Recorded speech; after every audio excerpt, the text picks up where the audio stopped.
Magandang gabi po sa inyo, mga antingero at antingera ng Luzon, Visayas at Mindanao at saan man po nandako ng mundo.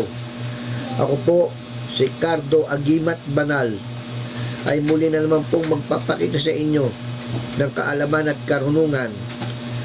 At ako po ang Supreme Founder President ng Sagrados Ararita Brotherhood Incorporated. Ang Sagrados Ararita Brotherhood Incorporated, ang misyon po nito ay rescue at assist all other law enforcement agency on their anti-crime campaign and voluntary support the government, moral recovery program, socio-economic, help the poor and those in need, to provide assistance to those in need, to help others in times of need, and environmental development towards national unity and progress.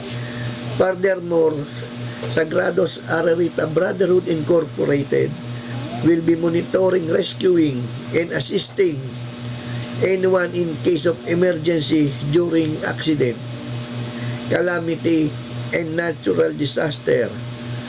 Our motto, save the people, save the land, save the earth, and save our soul and rescue. Ngayon po, ipaliliwanag ko po sa inyo ang Sagrados Ararita Brotherhood Incorporated. Nagkakaroon po kami ng mga activities sa iba't ibang lugar ng Luzon, dito po sa Luzon, Visayas at Mindanao, na layunin ng Sagrados na tumulong sa mga nangangailangan.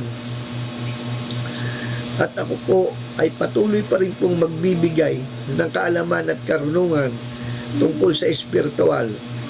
Ngayon po, ang ihayag ko po ngayon sa inyo ang orasyon sa medalyon ng San Miguel Arcangel at Santiago de Galicia. Ang buong panalangin po nila at orasyon, lalo na po ang susi ng medalyon ng San Miguel Arcangel at Santiago de Galicia. Naririto po ang pangunahing panalangin